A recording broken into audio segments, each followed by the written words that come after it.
voilà donc Thioro Maxu Mandela ñu bàyyi ko mu jukki li nga xamante ne moom la indi tey et pour une fois commencé wul par xaritam da cee bokkul sax je pense. avant tout ni nga may woowee dafa neex ba dama lay ñaanal jëkkër daal jëkkëru albarke bu mel ni sans bos jëkkëru njëkkante laa lay ñaanal. ma neexal ko parce que sama xarit la. ndeysaan je passe de copine de Thioro à jëkkër de Thioro. bijaay maa la bëgg Xadi comme ni nga ko waxee dafa mel ni nag jamono ji moom sama xarit boobee dama koo teg temps yi xam naa après dinaa waaw dañu bàyyi ba mu commencé def ay yëfam rek ñu ñëwaat ci ay mbiram donc Xadi comme ni ñu ko waxee rek ci ndorteel gi dañuy daal di dem ba fële nga xam ne moom moo di ci dëkk bu sell bi di Touba. Touba nag jamono ji ñu gis ne day def la toile bu baax a baax bokk na ci semaine bi ñu génn ba niki démb ak tey yëpp ñu ngi def la toile parce que ki nga xam ne ni moom moo di sëñ Muntaxa Basiru Mbàkke mi nga xam ne tey ji moo toog ci jal bi remplacé sunu maam Ahmadou Bamba ñu koy ñaanal mu daal di fi yàgg lool te wér dafa daal di génne ni ki démb ay tere yoo xam ne ñu ngi koy tere foofee ca Touba mu nekk loo xam ne nii nag dañ ko bind non seulement dañ ko wax ñëpp dégg mais dañ ko bind ci ay këyit ba tax na dafa génn daal di def déclaration boo xam ne nee na dañuy tere xeesal jigéen ju xeesal ndax bu ñu nee xeesal moom sax fi ne nii gis nañ ne góor ñee ko de waaye xeesal ci boppam ku xeesal dañ koy tere Touba jamono ji ku xeesal bul dugg Touba dañuy tere greffage comme nañ ko daan waxee greffage maanaam mèche ay cheveux ak lii ma def ak leneen waaw yokk bi ak yeneen yoo xam ne ni tey jii bokkul ci wàllum diine wàllum l'islam donc insister nañ ci li nga xam ne ni moom moo di ci tere yooyu joxe nañ tam yenn ci ay fàgguteef yoo xam ne bu ñu teree pare dafa am foo xam ne nit ki foofu lañ koy jaarale ci su ko defee ba tax na ni ki démb nag lañu ko wax waaye Xadi ku ne xam na ni Touba doon defee semaine ba passé la toile mooy que dañ fa doon tudd sabar goo xam ne dañ ko fa organiser woon ñu ciy tudd sax soxna si nga xam ne moom moo di soxna maam Xari Mbàkke mu di Mbàkke nag ci dereetam ba tax nit ñi ci boppam internet yi dañoo jàpp ne lu ni mel amoon fa te àndut ak li nga xam ne moom la ñu xamee Touba àndut ak li nga xam ne moom la ñuy xaar ci Touba looloo tax sëñ bi tam génn ak aalam daal di joxe lu ni mel ba tax na internet yu ci bari ñu ngi xam ne que ni li sëriñ bi def tey jii dugguleet mu am Touba ndax daan nañ gis ñu toog ci jal bi ñu bari di ko tere bokk na ci sëñ Abdoulaat mi nga xam ne ni tere woon na ko ci ay jamono loolu fekk jiitu na suñu juddu ba lim nañ ko ci ay xalif yu bari ba moom mii mu egsi tey jii mais ñoom internet yi ñu ngi wax ni ci tere gi mu ko tere dafa tombe ak ñoom murit yi doon ko xaar ak ñi nga xam ne tey jii ñoom ñoo soxla Touba gën a jëm ci kanam parce que nee nañ boo dee xool ku mel ni Mbàkke ci boppam jóg di organiser ay sabar ñu ko fay tudd ak yooyu dafa ñaaw ci déggin waxuma laa gis-gis te gis nañ vidéo bi doon def la toile bu baax a baax ci kaw li nga xam ne moom moo di commentaire aussi da nga ciy gis ku ci naan moom sëriñ bi ñu ngi koy ñaanal Mbàkke Balla yàlla gën ko fee yàggal parce que xam nañ ni li ñuy xaar ci yoonu sëriñ Touba bi moom dina ko matale ba tax na tam li nga xam ne ni moom moo di ci commentaire yi rek am na ku ciy wax naan wallaay des fois dañuy toog ba dañuy rus ci yenn yi nga xam ne ni moom moo di mbàkke ndaw yi nee nañ muy góor muy jigéen ci yenn yoo xam ne ñu ngi koy def te du seen wareef parce que nee na boo dee xool da ngay gis mbàkke yu ndaw yi surtout ñu jigéen ñi dañuy def yokk bi li sëñ bi tere dañ koy def dañuy def xeesal bi dañuy def yeneen ak yeneen yoo xam ne dëppool ak diine dëppool ak li seen maam bàyyi fii ci Sénégal ak la mu jariñ murit yi ba tax na ñoom ñoo war a jiite ci tere bi te it ñoom ñu ngi leen di ñaan ci biir commentaire yi parce que li may wax du samay wax ay commentaire laay jottali ñoom ñu ngi leen di ñaan ci biir commentaire yi que nañu saxe ndigal gi nga xam ne ni tey jii moom la sëriñ bi joxe bu fekkee ne xamuñu lan la seen maam liggéey nañu gëstu ji parce que bu ñu fàtte ne seen maam dafa demoon géej te la mu indi pour da ko tas ci àdduna bi wërngal këpp te bu fekkee ni ñeneen ñoo xam ne bokkuñu laalewuñu taqewuñ ci dereetu Cheikh Ahmadou Bamba ñoom ñoo mën a jëfee li nga xam ne moom la murit gi digle waxuma laa nag ñi nga xam ne ñoom ñoo di mbàkke yi ak ñeneen ña ca topp donc ñoom daal ñu ngi leen di ñaan ci biir commentaire yi bu baax a baax nañu wéyee ci ndigal yi te bàyyi yi nga xam ne ni moom moo di tere yi nga xam ne ni tey ñu ngi koy tere te loolu la yaakaar naa ne jullit yëpp ko war a def muy man muy sama morom ku ko deful tam yaa ngi ci erreur donc rawatina dëkk yu sell yi nga xam ne ni tey jii ñu ngi ñu fay tudd muy sunu mbaax mu wër ci àdduna bi wërgal këpp je pense que ginnaaw coowu sabar bi nga xamante ni moom moo fa amoon les gens s'attendaient à ce que xalif bi addu et on s'attendait tous à ce que ay mesures peut-être daal di génn par rapport à ça fat walak plutôt c'est ce que je voulais dire et ku nekk xam na ni que murit ndigal moom lay jëfee donc y a aucun doute c'est sûr que li nga xamante ne moom la ñu digle démb dinañu ko commencer appliquer. Voilà. Juste que aussi li ma ci yokk ci commentaire yi mooy am na ñoo xam ne dañu soulagé wu ci tere bi nga xam ne ni sëñ bi tere na ko jëlee ko ci dënnam parce que nee nañ boo dee xool màggal bu daan ñëw sama genre gi ongle yaa nga fee sil yi def nii ñu war a dem tonni mbalit maag lépp waaw kay daal di dem jënd lii dorénavant nag dinañ ko daal di arrêté bu ko defee ku ci dem di nga jaamu ji yàlla bu ñëwaatee nag def li nga daan def c'est ça incha allah di solo ko simmi yére bu ne ak dàllam jaamu ji woo yàlla demoo def bi nga xam ne Serigne Touba moom la woote woon pour ñu màggalee ko sëñ bi li mu wax nii nañu Touba sax moom ku nekk xam na ni nii la ñu def li ñu diggee moom da nga koy def wala doo ko dugg waaw donc nañu waajal voilà nañu waajal li nga xamante ni moom la ñuy jël di ko jëndee cheveux yeeg yére yi bu ñu ko jëloon daf ko néew di doole ya fa ne wala ñu def ko ci màggal gi chaque année muy gën a yokk voilà donc voilà looy jël di ko pasa pasa di ko def sa bopp pour yokk ak yàq nga jël ko berndeel ko gan ñi am ngërëm sëñ bi waaw bien sûr waaw Khady bu ñu jógee nag Touba dañuy daal di ñibbisi fii ci Ndakaaru bi leen dañuy daal di dem ba Pikine waxtaane wàllum politique daal di laaj ñi nga xam ne ñoom ñoo di waa APR di ñoom ñi nga xam ne ñoom ñoo toog jamono ji ci nguur gi jigéen ñi nga xam ne ni ñoom ñoo féete ci APR nekkee ca diwaanu Pikine jamono ji ñu ngi ci grève yu metti ci guddi gu setagul lañ ne parce que boo dee xool jamono ji grève de la faim la ñuy def xiifal maanaam bu amul àpp li ko waral nag mooy dañuy laaj seen wàll ci gâteau bi parce que noonu rek lañ ko mën a tuddee seen part la ñuy laaj amuñu ay ndombol tànk yenn yi nga xam ne ni day dugg biir Pikine ñu koy jaaral ci ay loxoy jigéen ñoom duñ ci jot ñenn ci ñoom duñ ci jot moo tax ba ñoom ñenn ci ñoom tamit booloo nañu ba toog di grève de la faim waaye nag mu mel ni lu ni mel juralu leen jàmm parce que loo xalaat ci àdduna rek photo nañ leen vidéo nañ leen lépp a ngi ci réseaux sociaux yi nit ñi di leen cëwtee mel ni weñ bu gis yamb weñ bu gis lem ba tax na li nga xam ne ni moom moo di publication bi moo ci gën a marqué internet yi ba ndax am na ay j'aime yu bari te nit ñi dañ ko commenté comme si daf leen a intéressé de trop am na ku ci naan leen nañu bàyyi façon de revendication bi ñuy def ku jóg naan grève de la faim nee na nañuy suicidé wu nañuy rey seen bopp moo gën a gaaw nee na bu ñu ko defee tey ëllëg ki si biir keneen ku bëgg poste wala keneen ku bëgg a lekk ci gâteau bi di nga ci gaaw a jot nee nañ bu ñu fàtte ne talaataay ndeer amoon na ñooñu jariñu ci nee na comme ñoom ay jigéen lañ nañ def talaataay Pikine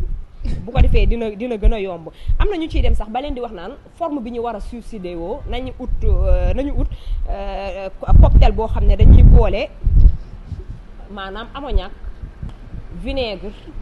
eau de javel ñii naan leen def leen li ñii naan def leen pour naan ko mën a kii ndaxte digle bu gaaw rek la leen gars yi doon jox comme ñoom jaral na leen ñoom ñuy tëdd tey jii di grève de la faim am na tam ñu ciy wax naan amuñu mbañu rus nee na ñooñu ana seeni doom te nee da nga ci gis ay magum jëmm nee na ana seeni doom ana lan lañu liggéeyal Sénégal ba tax tey ñu war a taxaw di laaj nguur seen part ci gâteau bi nee na ana lan la ñu jariñ gox bi nga xam ne ni tey jii fa la ñu dëkkee ndax nee na boo dee xool li ñu def nii beneen gox ay jigéen nañ fa buñ ko gisee ñu apprécier ñoom seen geste bi ñu def keneen ak keneen dina ko jéem te nee na loolu doxalu Sénégal donc nañu bàyyi seen xel ci Sénégal dëkk benn bopp la kenn mënu koo xar ñaar aussi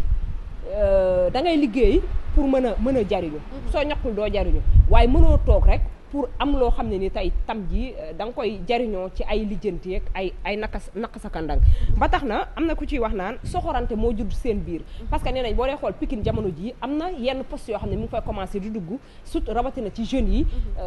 ci boo demee tam ba fi nga xam ne moom moo di géeje waaye ku ne xam ne ni ministre de la jeunesse bi foofu la dëkkee nee na looloo tax coxor dugg si seen biir ba tax ñoom tam ñu bëgg a wane seen bopp pour laaj poste ba tax na ñoom ci yenn ci commentaire am na ñuy wax naan rapidement président dafa war a wax parce que nee na daan nañ ko xaar ci yu mel nii te APR ci nguur yi fi jaar yëpp bokk na ci parti yi nga xam ne nii ñoom ñoo toog ci nguur ay seeni ñoñ ñi nekk ci biir jóg di def loo xam ne waruñu ko def ci kaw laaj seen part ci gâteau bi wala di wan carrément sénégalais ne leen liggéeyaluñ leen mais li ñu soxla mooy que koom-koom boo xam ne mën nañ koo am ci politique bi donc na président jóg une bonne fois pour toutes daal di wax li nga xam ne ni moom mooy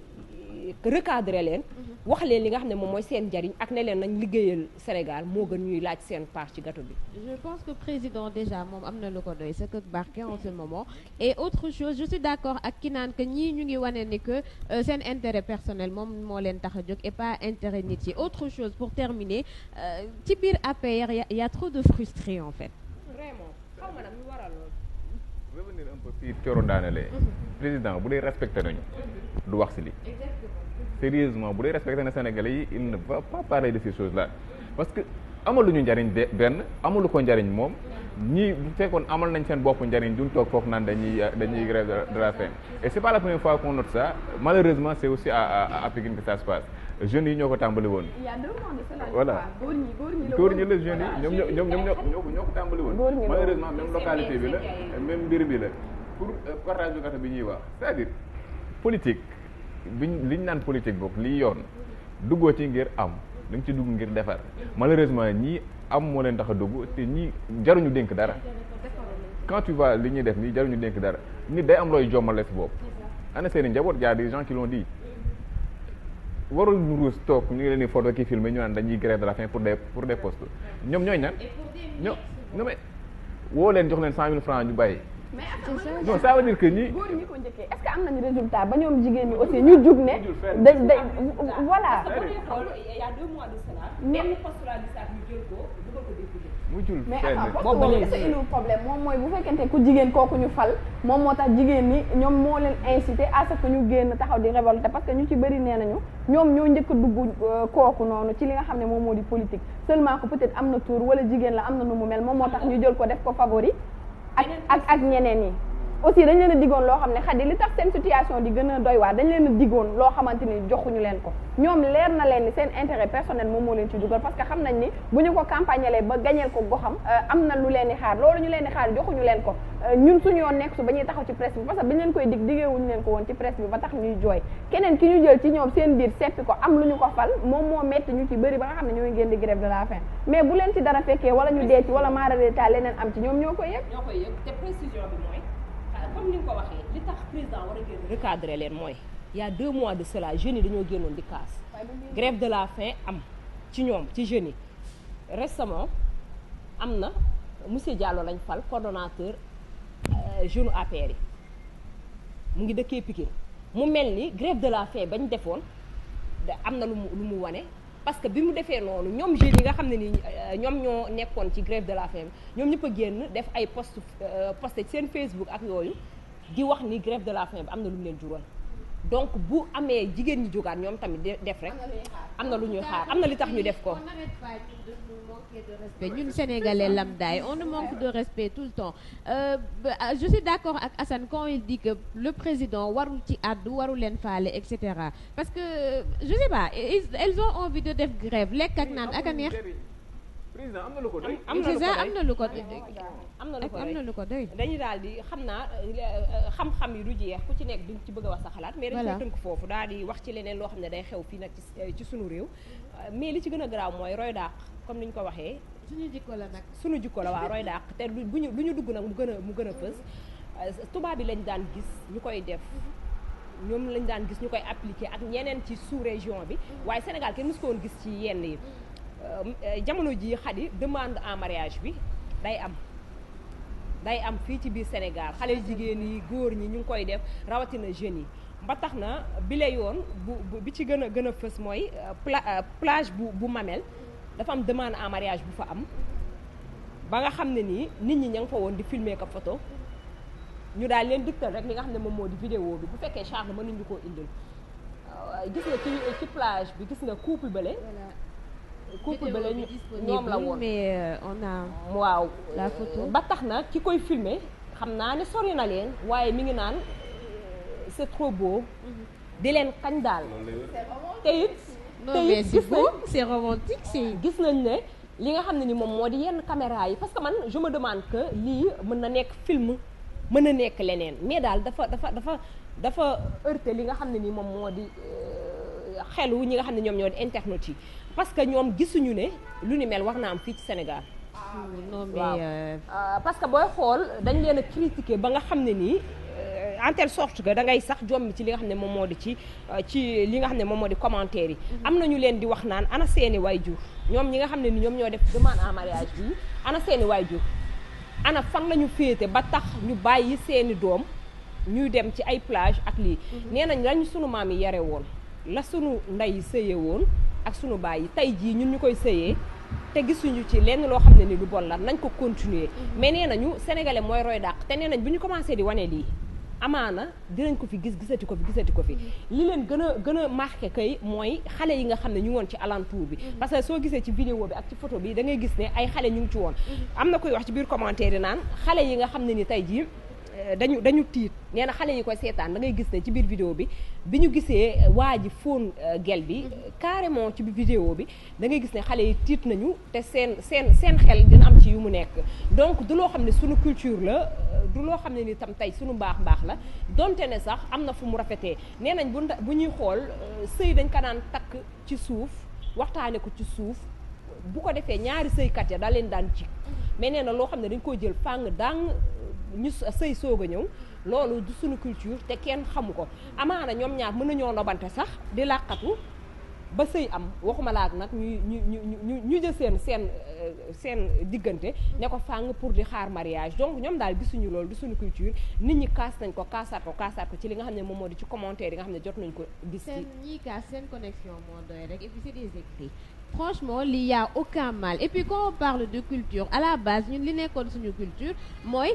yaayu Assane demal kër yaayu Binta am na foofu doomam bu fa nekk yaru na et cetera nga dem takk ko loolu moo fi nekkoon enfin sa parents yi ñoom ñoo la doon yebal ci kenn pour nga dem takk ko tout ça c'est révolu dox daje am na et cetera bu fekkee yow tu es romantique am nga envie faire plaisir à ta copine defal ko demande bu extraordinaire qui sommes-nous pour dire que amoo droit def ko c'est révolu de toog yaag sa copine nga ne ko ginnaaw suba wala tel jour dinaa yónni sama ay waajur ñu ñëw waxtaan bu fekkee da nga bëgg a marquer le coup ba nga xamante ne date bi dina ko jàpp et cetera wala lui faire plaisir bah autant en profiter man je suis totalement tout à fait à 3000% d'accord ak genre demande en mariage yi. dara nekk ci xam nga lan la coow gis nga bu defee demande bi ba pare parce que avant ngay takk jigéen balaa ngay dem ci parents wam yi moom ngay njëkk a waxtaanal bëgg naa la takk ba xam pare nga mu ne la waaw noonu li la maxu def soog a dem seen kër tëbu rek dem seen kër mais ba mu la koy wax nekkoo leen ci bedd wala ngeen di xuloo soit dem ngeen resto wala mu invité la fenn ngeen toog waxtaan man kat pare na mais ku ne ak façon bi nga koy defee léegi lan mooy problème bi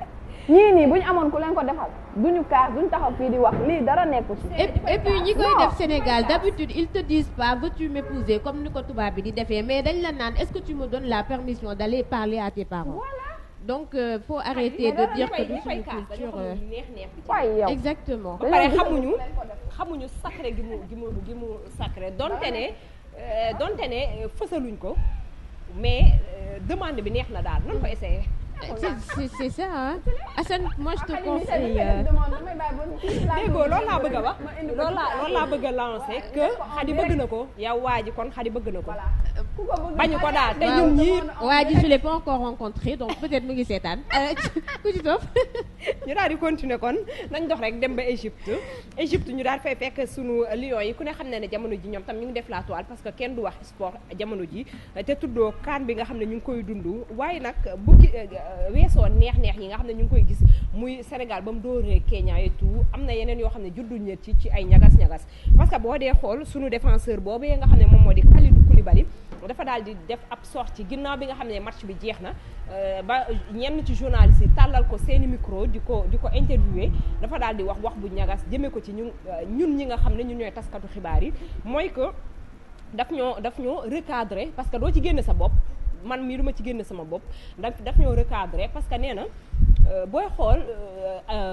ñenn ci journalistes yi ñoom ñooy wax loo xam ne ni amul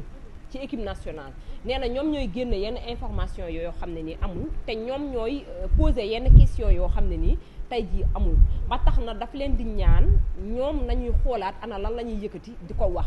ak yan information la ñuy génne te it nañu xam ni jàmm rek moo am biir équipe nationale te ñoom jamono ji li ñu bëgg mooy relever défi bi donc ñoom ñu ngi ci donc da leen a recadrer daal bi loolu amee aussi ñenn ci journalistes yi jóg nañ ñi dem ci seeni page Facebook ak yeneen comme ñun ci toile la ñuy dox di ci ŋàññ li nga xam ne moom moo di waxam gis nañ tam ci yenn plateau yi nit ñi ŋàññ ko ci wax boobu nga xam ne wax na ko parce que am na ci ñuy jóg bay wax ni dafa traité de menteur ñenn ci journalistes yi mooy que du ñu ay waxkatu dëgg genre yooyu noonu ba dal nañ ko ci ba tax na yenn ci internet yi aussi partagé nañ ko commenté nañ ko ci biir commentaire yi da nga ciy gis ku ci naan dëgg neexul li mu wax dafa am parce que nee na boo dee xool yenn ci journalistes yi aussi ñoom ñooy yokk ci xar mi karaw des fois ñoom ñooy génn yenn ci ak information yoo xam ne nii warul génn wala sax ci suñu biir la war a yem ba tax na tam ci li nga xam ne ni moom moo di ci rek commentaire yi nee na da nga ciy gis journaliste boo xam ne day toog këram demul kaan demul jege entraînement joueurs yi demul jege ñi nga xam ne moom ñoom ñoo di staff bi mais dañuy toog seen kër rek génn yenn information yoo xam ne ni ñoom waruñu ko génne bu ko defee loolu day tas ba day indi ay ñagas-ñagas ci xolu nit ñi diggante ak ñoom joueurs yi donc moom li mu wax lu raisonnable la lu ñu mën a dégg la te na ko journaliste yi jëfee ba tax na tam ñenn ci ñi nga xam ne ñoom ñoo di internet yi bu ñuy gisee fii ñeneen dañuy gisee feneen am na ñuy wax naan moom dafa hautain dafa tàmm di génn di wax loo xam ne ni tam tey ji waru ko wax te instant bi li ñu ko soxlaa mooy mu concentré wu donc manque de concentration bi dañ koy gis ci ay waxam aussi dañ koy gis ci jeu am te xaareewuñ ko foofu parce que nee nañ buñ dee xool c'est pas la première fois moom mu génn wax ci yu mel nii mu génn dal kenn wala mu génn wax ci journaliste yi daan na ko def di ko defaat donc na moytu à chaque fois muy génn di def yooyu propos ba tax na tam dankaafu nañ ko daal pour di ko wax ne ko na concentré wu moo gën mu tal ay journaliste ay wax lii ay wax laa loolu lañ ko gën a doyee ci terrain beeg feneen ak feneen ba loolu passé mu soog a ñëwaat ci kii parce que nee nañ journaliste yi aussi du ñëpp rek nga mën a setal du ñëpp aussi nga mën a wax ba ñu dégg donc daal xale yi noonu lañ ko waxee. xot nañu j'aurais aimé sànni ci sama quelques kàddu mais bon je pourrais pas. xanaa ñu tëj ko rek safoo na wax rek. namoon wax. donc li nga fi wax yëpp am na solo vraiment. bàyyi la nga tàggatoo. waaw am mbégte ak contentement comme ni ma koy waxee rek ñëwoon fii ci plateau bi. di jox gars yi dig dajee ni ki rek mardi incha allahu rabbi buñ ci yàlla yóbbu bu soobee yàlla ñu ci yeneen toile. voilà donc merci beaucoup Thioro Maxu Mandela.